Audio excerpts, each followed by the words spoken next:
Welcome back. So today's episode is for the person that I have been following for a few years.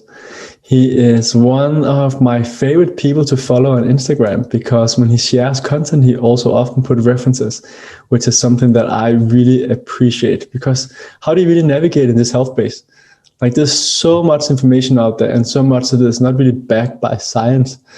So I'm always happy when I'm getting a post in my feed from Siim Land because often there's a reference and I know this guy is really doing the research. So Siim, thank you so much for coming on the show. Yeah, thanks for inviting me, and I'm glad to speak with you. So Siim, you are extremely productive. You've written several books, Stronger by Stress, Metabolic Autophagy, The Immunity Fix, The Minimal Fix. You have a podcast that's like pumping out episodes with like amazing guests. You have a YouTube where there's more than 1,000 subscribers. Like, tell me how are you doing all this stuff? Right. Well, I think for me, it's something that I just enjoy doing. And if you are enjoying what you do, then you don't really need like a ton of motivation or that sort of like a willpower to do it. And it just comes like naturally to me. And at the same time, I'm also like, very, have good systems in place in terms of my productivity and my routines so that whenever I do work, then I get them done faster than like, let's say someone who doesn't have any structure in their day. I think, that's a kind of good combination of, being intrinsically motivated and at the same time being very good at what I do. Fantastic. I would actually love to hear more about that. We're going to talk a bit in this episode as well about the immune system and the stuff that's going on now and how we can be more resilient. But like, I've been following you. You are productive. Many people write about being productive, but you don't see them executing as much. And your YouTube videos as well that are going out with like quiz content and so on. What are some of the systems that you actually that you are following? Well, they're not like really fancy systems or something. It's just that, let's say when I do wake up in the morning, then I start working let's say I'm good at avoiding distractions and I'm good at going into the flow state. And then whenever I do work, then I just get it done really fast. So I don't know, like there's no, by this time I don't have like any special routines or magic tricks up my sleeve. I just do it, so to say. I just show up, and because it's like a muscle, like anything else in your body. Your brain is always like adapting and wiring itself based upon your habits and the activities you do. And after years of doing this, even then, like years ago, I was already very aware of this. And because of that, I was, very mindful of how do I train my brain to work and how do I, let's say, strengthen this muscle that is, the productivity muscle, et cetera, et cetera. So now I don't really need to have any special routines besides just, being able to avoid distractions and as well just show up consistently. Sounds good. So when you say avoiding distractions, I'm getting like the social media, the email and that stuff. Do you structure your days so like you only check social media a few times a day and like you have certain days that you work on specific things, or just like you wake up, you just get at it? Well, I used to do it more in the past that I would have, like I wouldn't check my email before noon, or I would only do my social media a few times a day. But like even now, I don't even need that. So I can even like, use it whenever I want to without really feeling that it starts to distract me, so to say. So that, I don't know how to explain it, but it's more of a matter of your mindset about it. If you're worried that it's going to distract you, you're like neurotic about it, you're afraid of the social media, or you're afraid of getting some emails, then chances are it's going to wipe you out much more. Whereas if you're, let's say, not worried about it at all, and you're, let's say, almost, let's say, carefree about it, then it's also not going to have that big of an impact on you whenever you do get distracted or something, because we all get distracted from time to time. It's what matters more is being able to get back on track and navigate your attention back to the task. Got it. Cool. So you wrote the book The Immunity Fix, and I think we're definitely in a time right now where people are talking about the immune system. You're also making a new movie about resilience. Tell me a bit more like how you got into that, and like what are things that someone listening, or like what can I go implement after the two of us talk today? Yeah, well, the idea behind the resilience and strengthening your immune system came to me when, it was like last year, around the first, let's say, weeks of the pandemic. I just, realized that, hey, this is nothing really new or something is not very novel per se, because these kinds of events have happened in the past many times, and they're going to keep happening in the future. So we shouldn't, I was kind of surprised about how naive people were in terms of, how could this happen? Of course it could happen, and even worse things could happen. So it was actually like a really good wake up call, at least for the society, in terms of, waking up to the fact that nature and like the world around us, the universe, doesn't really, it's not on our side, or there's no sides at all. It's very indifferent and neutral. And, only what happens are the events, and we can't control these events. We can only control our response and how do we react to them. So then that's when I started to write my own first book, in that year was Stronger by Stress, that talks about resilience and stress adaptation. And also I was contacted by Dr. James Antonio, who I've had my own podcast before as well, and he was aware of my work, and he had this idea behind writing some books. And one of them was the mineral fix that we published this year. But before that, he wanted to kind of start off with the immunity fix, because that was more relevant. And we wrote the book together. I co-authored it. So it's been actually doing real well. And I think it's one of the kind of best, let's say, almost like an atlas or encyclopedia for the immune system, because it's talks about it from a really holistic perspective, and covers a lot of different angles that let's say average doctors aren't aware of. And what are some of the things that we can actually do? Like, what can I go do to be stronger and be ready for getting infections and so on? Like, because we are getting viruses, bacteria in all the time, thinking that we can protect ourselves, avoid that, I think is kind of utopia. So it's a matter of being ready for it. And of course, not trying to catch the things where there might be a super spreading event or whatever you would call it. Right. Well, there's your immune system itself has different categories or classifications, and there's the innate immune system, which is the one that you're born with, and there's also this adaptive immune system, which is the one that you develop over the course of your entire lifetime based upon your environment and the activities you do. So there's not a lot you can do to control your innate immune system.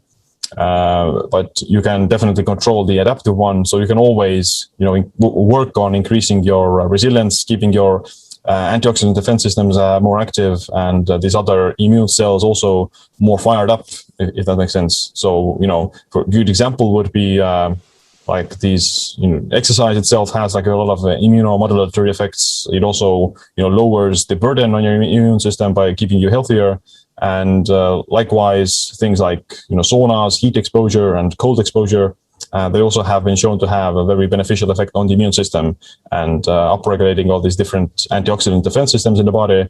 And even in studies, Finnish studies, they've shown a lot of immune system benefits on influenza by using the regular sauna. And people who are doing some sort of this hyperthermic conditioning on a regular basis, then they see a reduced risk of getting the influenza, even as much as 20 to 30%. And yes, actually quite effective for doing that. So is that before you get infected, or also after you get an infection, in regards to how bad it gets? Well, I think that when it comes to these, stressors, these positive stressors, then it's more of a preventative approach. It's definitely better, because they're still stressful to your system, and if you are sick, you're not in your best shape in terms of your immunity, then at that point, it may be more counterproductive to, let's say, go into a sauna or do an ice bath, because you're already sick and you're already in a weakened state. So they are definitely a much wiser approach would be to use them as a preventative tool. And if you are actually getting already sick, have gotten sick, then at that point, it's actually better to rest and recover and kind of nourish your body, give your body the proper nutrients to get over this disease faster. And what about sauna? Because it's also getting big in Denmark. How often do you recommend the optimal sauna, and for how long? Well, And there's the different sauna, kinds of saunas. I think if you would just walk us through that. Yeah, well, the idea behind the sauna is that it's going to cause this hyperthermia, which describes the elevated body temperature above what is normal, and anything that does it can cause the similar effects. So, like exercise also mimics some aspects of sauna, but yeah, usually it's just using the sauna is the fastest and most effective way of actually triggering this hyperthermia response.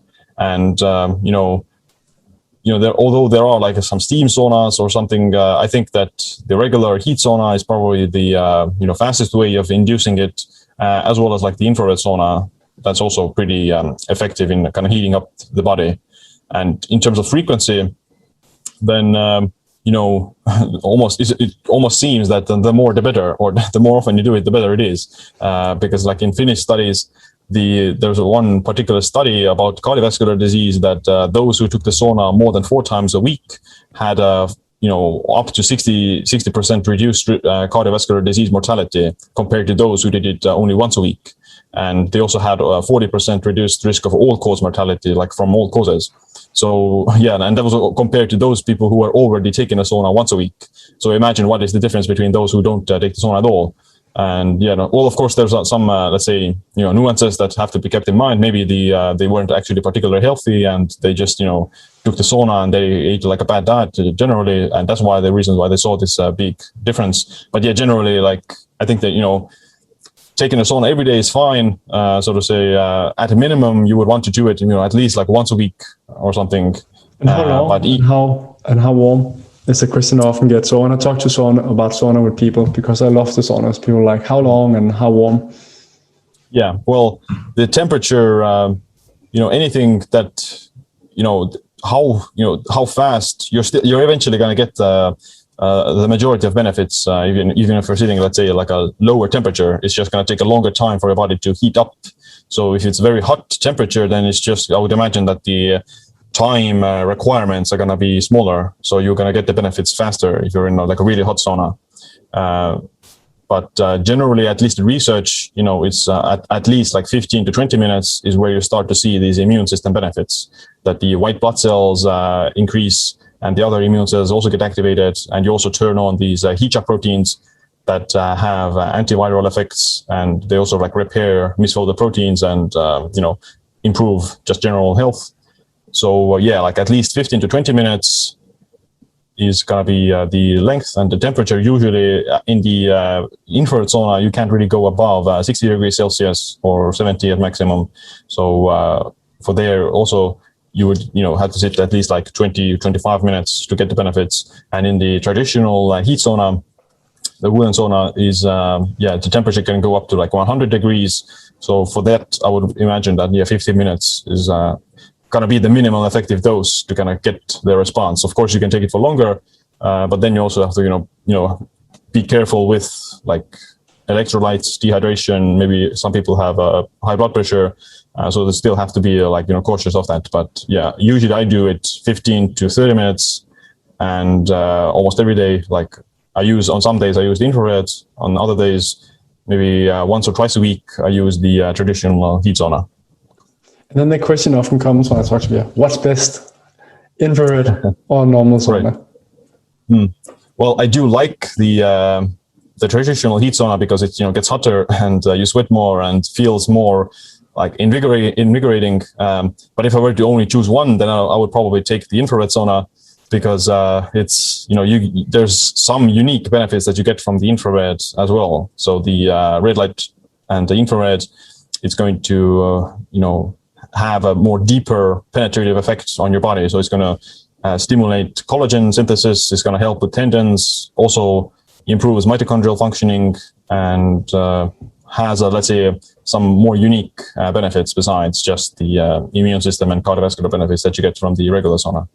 Got it.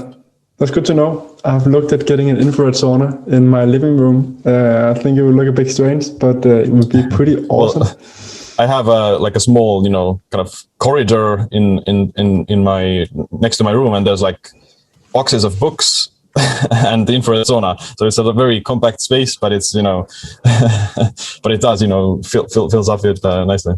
That's fantastic. I've seen those kind of blankets as well that you can lie in that are like infrared saunas. Have you looked more into that? Doesn't seem as cozy. Right. Well, yeah, I think it's, you sweat as well. So I think it's going to be pretty disgusting after a while there. But I haven't used it myself. But I think it still works in a sense that it does elevate your body temperature, and you're still going to get the hypothermia and the heat shock response. So the whole increase in temperature. So we have one of the warmest days in Denmark, 28 degrees. If I lie outside for like half an hour in the sun, I will get sweaty as hell. Does that activate some of the same systems, or? Maybe like a little bit, but you probably won't get the heat shock protein response. You do, get some UV radiation from the sunlight and vitamin D synthesis. So those things will have already the additional immune system benefits as well. But it wouldn't probably have a cardiovascular effect. So it doesn't, improve your heart function directly as it would in a sauna, because the temperature isn't just that high.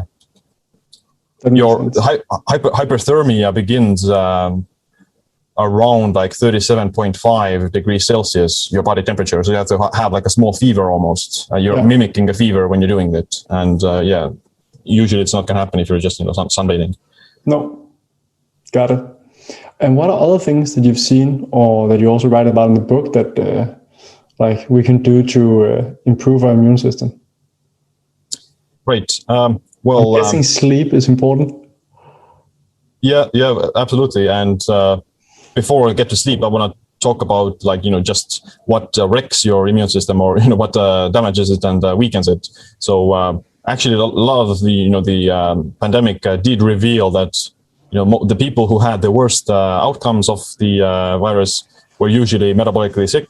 They were basically with metabolic syndrome, diabetes, obesity, high blood pressure, cardiovascular disease, those types of things. And those conditions, especially hyperglycemia or diabetes, they do have a negative effect on the immune system by destroying the immune cells and not allowing the body to deal with the actual infection when it does hit you. So that's why it's very important to be metabolically healthy as well. And it's one of the, let's say, the most direct or the most impactful actually systems or levels of defense that you have, your metabolic health.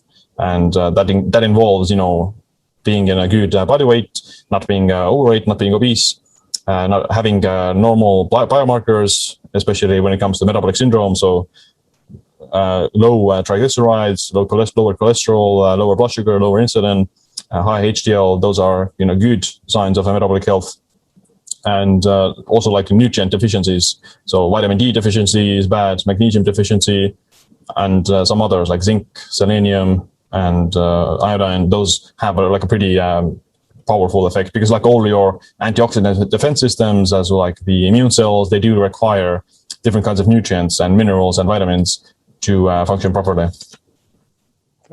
So what kind of supplements do you take if you're okay, now it's a pandemic, or now there's a higher chance that I'll get hit? Mm-hmm. Well, I do take a vitamin D supplement, D3 supplement almost every day, because of, in Estonia and in Denmark as well, there's not a lot of sunlight all the time. So just for the precautionary measure, I do, let's say, increase the dose maybe if it's in the winter months, and if I am worried, if I were to be worried about getting infected, or if my vitamin D levels were low, then I would increase the dose as well. So your blood test results have to also be taken into account when you are supplementing anything. How often do you do blood test? I usually at least once a week, once a year, I do the blood panel. If I'm changing something, or if I want to, specifically know about something, then I'll do it more often. But usually once or twice a year is maximum. And besides vitamin D, I also take, magnesium, because it's very important, and it's also one of the most common deficiencies besides vitamin D, maybe. And what kind of magnesium? So there's different formats, right? Yeah. Well, there's different ones. Generally, it's not that important which one, because they're all going to have like some effect on your magnesium status. So, yeah. But some of the worst ones that may not do the trick are like magnesium oxide and citrate, because they're not really that absorbed well. One of the best ones are magnesium glycinate, taurate, threonate, aspartate maybe, and maybe malate. Something else. But the what? I think there's something magnesium malate. Malate, yeah, that's also good. So those would be the best ones. Magnesium oxide tends to be the worst. So super. It's good to know. Like if you spend money on supplements, it's also spending on the right stuff, right? And that's right. The whole supplement industry is a huge challenge figuring out what is actually good quality and not. So you actually do spend your money right. Yeah, for sure. And what would you do if you got COVID? What would you do to ensure that you recovered the quickest, or some other virus infection? Mm-hmm. Right. With the COVID or the cytokine storm was one of the bigger, let's say, trend words around there. And actually, that there are certain like these inflammasome complexes that lead to the cytokine storm, and one of them are like NLRP3 inflammasome and NFKB, those different kinds of inflammatory factors. So you need to kind of manage your inflammation if you were to get sick, and chances are one of the ways the virus works is by spreading the inflammation and kind of weakening your anti-inflammatory defenses. So one way the Dr. James did publish like these different anti-NLRP3 inflammasome compounds a few like before, like around the beginning of the pandemic. He had like a paper, and there are different kinds of them, like quercetin. Then there's like the spirulina actually has these kinds of effects. Of course, like vitamin C, zinc, selenium, all those things I would take as a supplement as well, because they're just really central for the immune system as well. I would for sure drink water more. I would maybe try to sweat a lot, underneath the blanket or something, because the fever response is also actually like a natural way of dealing with any kind of infection and virus. So I wouldn't take like a sauna, but I would, sweat underneath the blanket and drink a lot of water, take some of these vitamins, and hope for the best, if that makes sense. Yeah. Good breathing and relax and believe in the best, the positive mindset. Makes a lot of sense. What are other things in the book? Like what else should I do? So I got that I definitely need to keep my weight.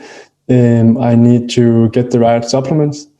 I need to put my body for some kind of stress. So like preventing it, like stress. I know you do a lot of cold water as well. So I'm guessing that's also part of the good stress. Yeah. Cold also has similar anti-inflammatory effects and immunomodulatory effects.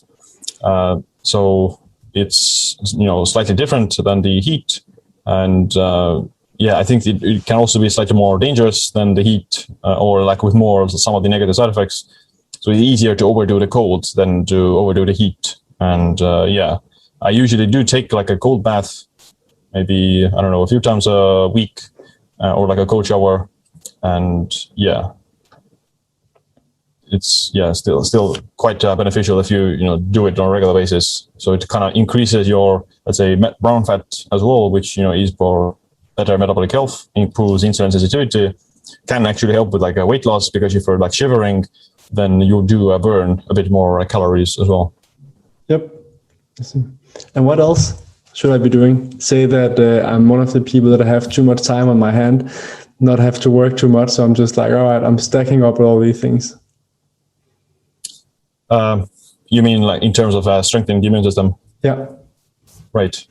Well, one, exercise is obviously very important. So, but with exercise, they find that anything longer than like an hour and a half or something tends to increase actually the risk of the upper respiratory infections by 2 to 3-fold. Compared to being sedentary, then that does also increase your risk, but it's actually smaller than overtraining. So overtraining can actually be worse for the immune system than not training at all. But if you do exercise in moderation, like within an hour, then that is actually reduces the risk quite a lot. So you still, for optimal, health and optimal immunity, you might be doing some moderate exercise, but overtraining is probably not a good idea, especially if you're like sick. Goes back to that balance. I saw you talk as well in Finland at the Nordic Biohacker Summit, where you talked about it as well, like stress is good for us, but we need the right balance of stress, right? Yeah. Everything has like this positive and negative side, and what makes something dangerous is the dose. How much are you getting? How well are you recovering from it? And that sort of thing. Yeah. So when I follow you as well, you're starting to, you might have done that for a while, but I started noticing more. You share a lot about mindset and Stoicism and how, like, what can we actually do something about? Right. Yeah. Well, Stoicism especially, useful during times when you don't have like a lot of perceived control over things. Like you see the world around you, in shambles or crumbling down, and you really can't do much about it. Then the only thing that you can really do is control your own mindset. And the idea behind Stoicism is not just that, but is one of the, let's say, the more practical values that you may get from it. That you can only control your in a world where you can only control so little.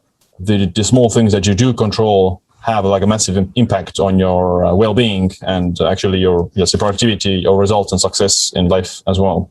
So Stoicism, teaches you to start to see behind your emotions and develop better self-control, that sort of thing. At the same time, also kind of strengthening your mindset and as well as your body. Like cold exposure is a Stoic practice actually, because you're doing something uncomfortable. You're putting yourself into this, like a really uncomfortable situation, but you're strengthening your mind and body at the same time. Yeah. So Siim, you've looked into, like, again, as I started mentioning out, one of the things or reasons why I really love following your stuff is because you actually look into studies and you often put those studies out there. So it's possible to follow, like, where do you got the information from? You actually backs it up, kind of in like the good way in academia that you put the references in. What's one thing that you're seeing that many people in the health space are saying, but that from your research is actually wrong, something they kind of misunderstood and is a counterintuitive, or like actually not a good advice? Well, that's a good question, because you can always find something that backs up your claims and something that refutes it at the same time. So, like, for example, in animal studies or in cell studies, like eating a bunch of fat or eating a bunch of protein gives them, cardiovascular disease or accelerates their aging. But at the same time, if you take it to humans, then it doesn't have like any effect. So it depends on what kind of study are you referring to. And but I think maybe one of the biggest ones recently has to do with, also this, like recently there's been like this carnivore diet, which, says, that you shouldn't eat like any plants because, they're toxins and they actually make you worse, they're actually, harmful to you, and you would be better off by actually only eating meat, which, isn't that really true, because the plants themselves, they are, let's say, slightly have these phytochemicals in them and phytonutrients, but those things actually have like, beneficial effect on the body through the same mechanism of this positive stress. So they activate the body's defense systems and increase your antioxidant capacity, and also have like some other beneficial effects on the system. So, and even like in most research, just eating more vegetables and eating different plants actually has better health outcomes in almost all cases. Whereas we don't have any studies on the carnivore diet, and that sort of thing. It's a very it's a very nuanced point, in the sense that eating meat isn't necessarily bad, but I would say that eating an omnivorous diet is still by far more optimal for the vast majority of people who are like living in a free world than they don't necessarily are, let's say, diehard health fanatics. Yeah. How is your diet? I know you've been doing the 1 meal a day for a while. Are you still doing that? On most days I am doing some form of it. So it's like 1.5 meals or something. So it's not fully 1 meal. But just quick comments for like the people that are listening that don't see the video. Siim is really buff. So my fear, I've always been a skinny guy and have a hard time gaining weight. I'll be like, one meal a day, like I'm just going to get even more skinny. I saw pictures of you earlier as well, and you seem to have a body structure like from back in the days that's more similar to mine, except that you have a lot more muscles. So that's definitely not the case. Right. Yeah. Well, muscle growth is or gaining weight and muscle growth is a matter of the right training and getting enough calories as well as a protein. So although I am eating in a smaller time frame, I'm still able to hit the required numbers that I need. And yeah, it's you get that much food down in one meal.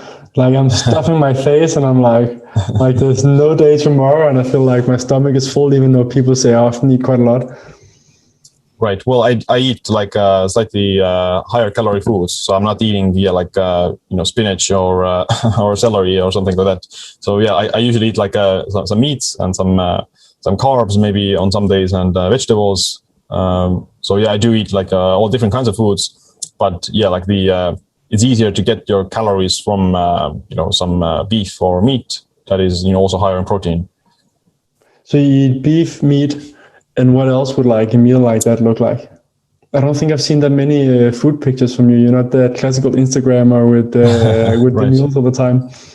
Right. Well, usually it's maybe like a pound of like either some meat or fish, or maybe like some eggs as well next to it, with some vegetables, broccoli, carrots, some potatoes maybe on some days, and cauliflower. Those are usually my go-to foods. Yeah. So it's relatively like simple in a sense. So I don't have like good pictures because I don't do a lot of recipes. So I do just the whole foods in their just cooked form. Fair. I definitely have to try more of that. I do the 16-hour fasting most days, but I kind of follow like what my body is craving in regards to like, do I eat before the 16 hours? But often my body doesn't crave food before after 16 hours now. So, but the whole one meal a day is also interesting. It also gives you more time that you don't have to prep for food that many times. Yeah, well, it's definitely not like superior for muscle growth, so to say. So it's definitely harder to build muscle with it. And it's harder for most people to pull it off. But yeah, I do it because of the time management, and I don't know, kind of gotten used to it, and it's very convenient. Yeah, cool.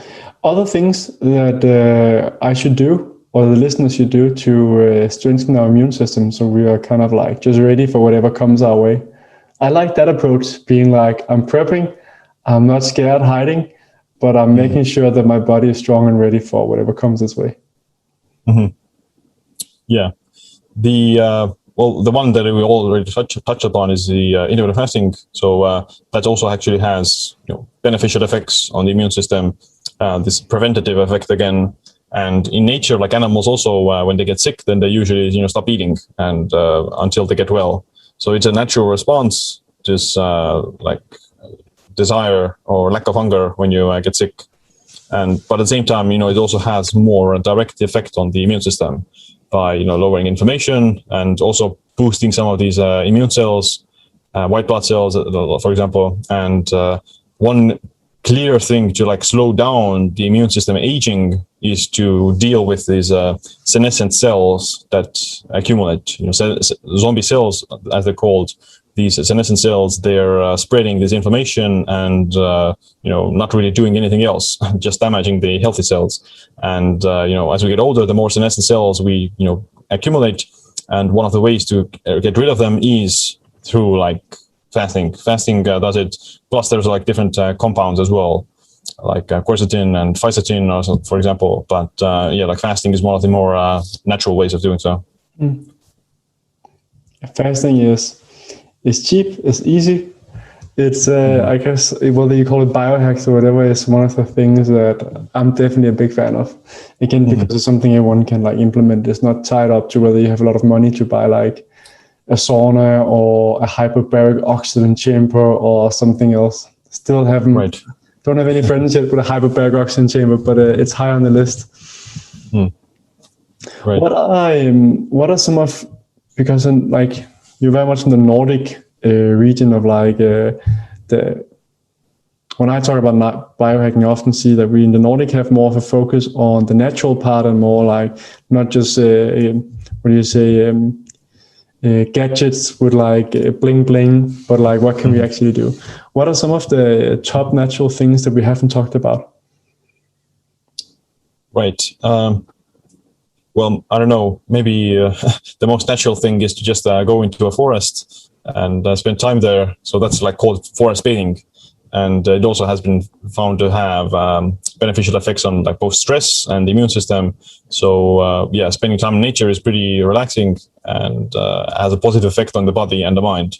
So, the reasons why, maybe has to do with some of the grounding effects so that you're less surrounded by these electronics, but as well as maybe fresh air, just good visuals, that sort of thing. So the kind of mind plays a pretty big role in just the overall state of the body when you are in nature. Yeah, I definitely love doing that as well. I talked to Timo the other day on the podcast as well, and he was also talking about very much about nature. He talked about nettles as well as being something that he was a fan of. It's fantastic with the plant medicine, what you can actually get out of a natural plant. Yeah, for sure. Like these wild herbs are also pretty strong, or they have more of these toxins, and because of that they also have a bigger immunomodulatory effects on the body. Of course you can overdo them, and but in like this medicinal doses, they actually have been used for centuries. You're making a movie right now about resilience. Tell me a bit more about that. I've seen a few clips that looks cool, but what's the plot behind it and so on? Right. Well, the plot or the idea is this Stronger by Stress. So it's named after the book. And we're just talking about the same topics, resilience through the lens of biohacking. How do you, do the sauna, cold, fasting, diet, exercise, all the other things, stress management, meditation, mindfulness, all those things into, your enhancing yourself and making yourself stronger, both physically and mentally. And we, involved a lot of the people from Finland in the Biohacker Center. And it's expected to come out maybe later this summer or maybe like early fall. Yeah, looking forward to seeing that. I'm curious about what's something you've been surprised about in this health journey that you've been on. Something where like, okay, that didn't make sense at like the first look at it, but it actually is quite powerful.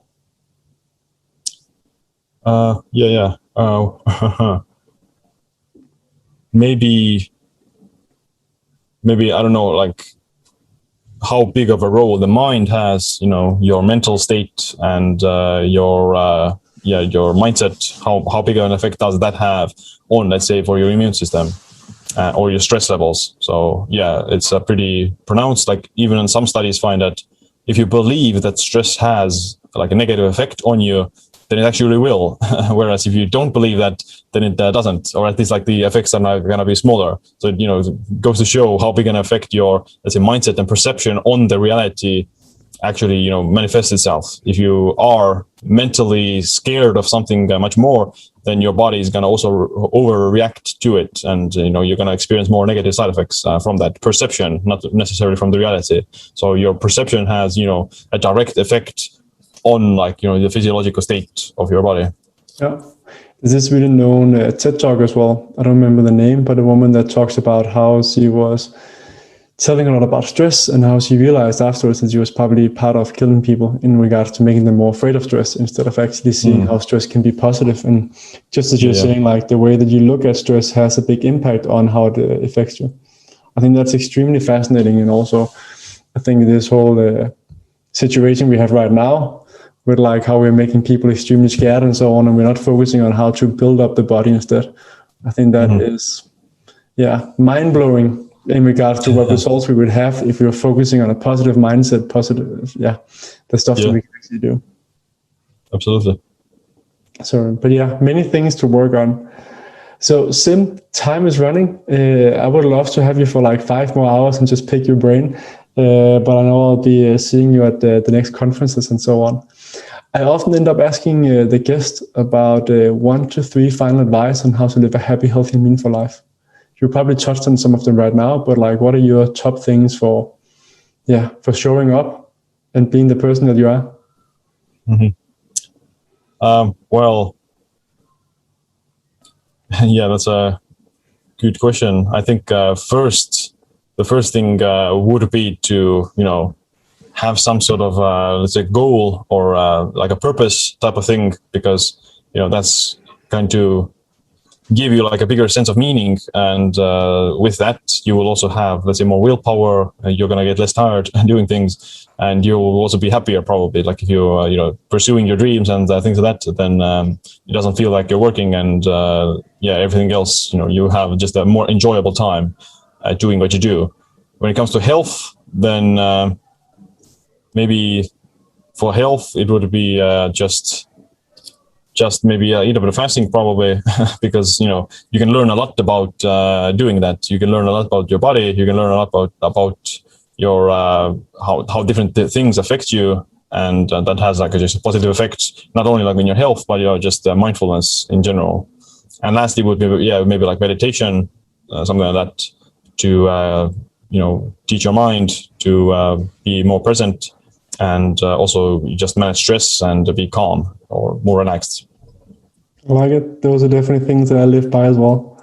So I get curious when you say like I have a purpose, and someone might be listening to the podcast and be like, how can I work with Siim? So there's different ways with your books and so on, but like the short version of where your purpose is and what you like to build. So someone might be able to help in that. Right. Well, it's something that is very...